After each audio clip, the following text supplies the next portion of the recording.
Essa é a nossa segunda parte da terceira aula. Então hoje nós estamos falando sobre o momentos internos da teologia.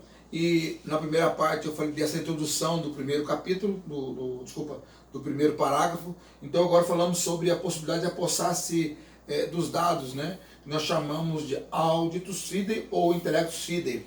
Dentro dessa prática humana é sempre pensar, o homem, ele pensa, ele já interpreta, ele constrói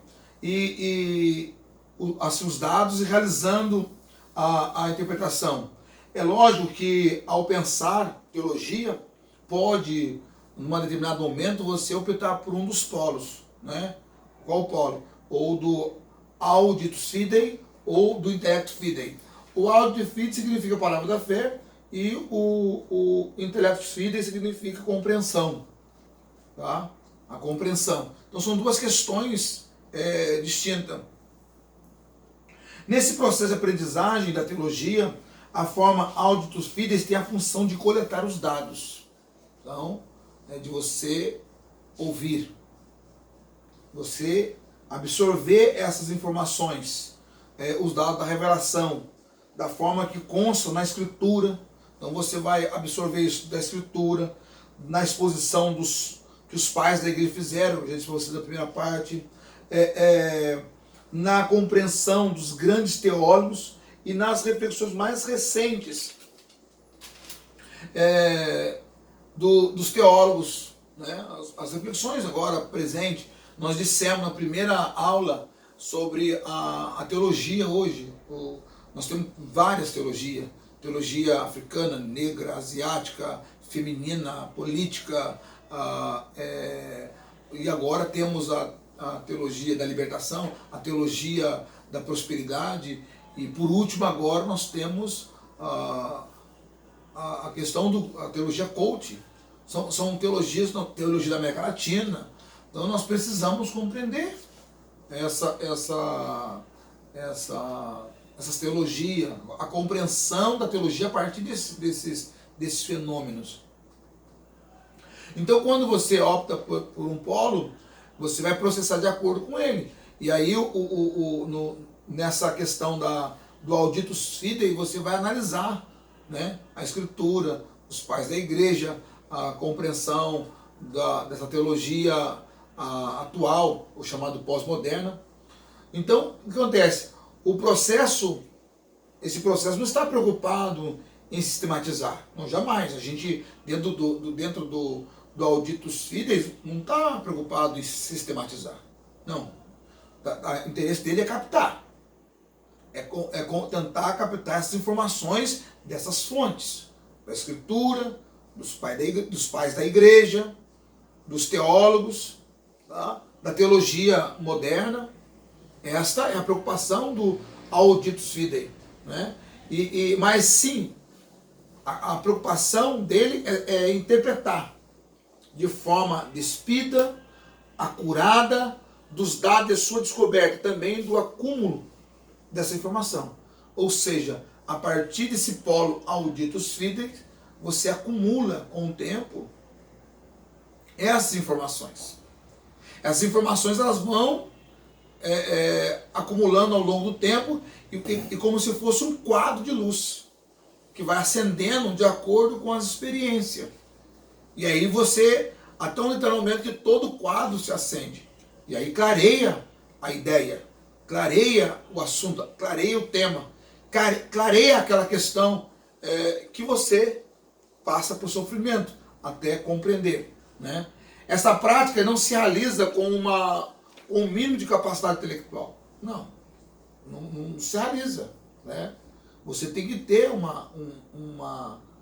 uso da razão, tá? O uso da compreensão. Sem essa compreensão, sem essa intelectualidade, você não consegue realizar. E também, muito menos a interpretação. Porque às vezes nós vemos tantas pessoas ensinando pontos da Sagrada Escritura, dos dogmas, né, que nós protestantes chamamos de quanto ao batismo, quanto à Santa Ceia, E nós temos algumas incompreensões, porque falta de racionalidade, falta de raciocinar aquele assunto. Por a questão da Santa Ceia, os nossos irmãos mais antigos, eles costumavam, onde nós tinha o cálice único, isso não é questão da nossa igreja, Assembleia de Deus, mas é já uma herança, em que onde dizia tomar dele todo. Mas era um costume na época de ter um cálice para dividir. Mas a nossa igreja interpretou que era para tomar de um único cálice. E na realidade o texto de Paulo é tomar do vinho, do sangue, um único sangue. Né? O vinho como símbolo do sangue é único. Então acontece, mas nossos pastores antigos interpretavam que era tomar de um único cálice. Então essa racionalidade, a interpretação nunca vai conseguir alcançar se você não tiver uma compreensão racional e intelectual daquele tema, de determinado tema. Apesar da construção, apesar do acúmulo da informação, mas se você não tiver um mínimo de capacidade intelectual, você não consegue compreender. Né? Mas o teólogo pode entregar-se ao trabalho especulativo ou apreciar as informações. Então, o trabalho especulativo é você começar a especular aquele assunto. E você vai divagando entre ele, nesses temas, e vai construindo um pensamento. Porque se você não fizer isso, você não consegue chegar a um denominador comum. Não consegue chegar numa lógica. Às vezes a pessoa conta uma história para você e você vai captando a informação que ela está te passando, você vai intelectualmente digerindo aquela informação, e quando ela conclui a história, você fala, tem lógica o seu pensamento, a sua teoria, a sua tese, você fala, tem lógica. Por quê? Porque aquela informação que a pessoa te deu, aquela tese levantada, embasada, né? Aquele ponto teórico, ele tem lógica para ser construído. Assim é a compreensão da teologia. Esses são os momentos internos da teologia. Sem esses momentos internos, você não consegue construir a compreensão do divino ou do ser. A outra coisa interessante que nós devemos levar em conta é a apreciação das informações que adquirimos, né, ao longo da nossa experiência, da nossa vivência de fé, e também de forma teórica, né?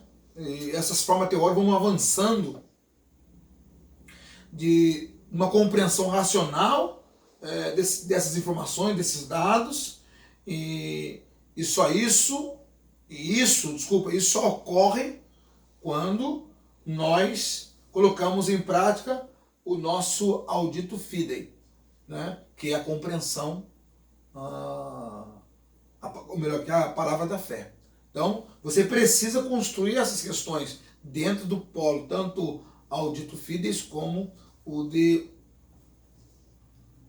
ao outro polo que nós chamamos de intelecto fideis. São duas questões extremadas, e é lógico, você sempre vai caminhar em Santo Agostinho e também Tomás de Aquino, né?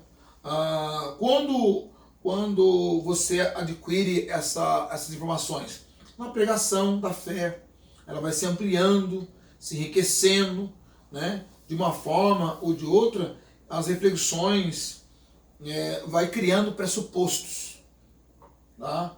Vai criando esses pontos teóricos, vai criando esses pontos iniciais, e essas questões mútuas e internas se relacionam entre esses dois momentos do pensar teológico. Isso não impede que eles se aprofundam separadamente, mas sem descartar um deles. Então você aprofunda usando um dos polos, mas você não descarta o outro. Você pode usar o audito fideis, se aprofundar nele, mas você não pode descartar o intelecto fideis, de maneira alguma. Então, você usa tanto um quanto o outro para se aprofundar, mas ambos trabalham em comum acordo. Deus abençoe você, até a próxima aula.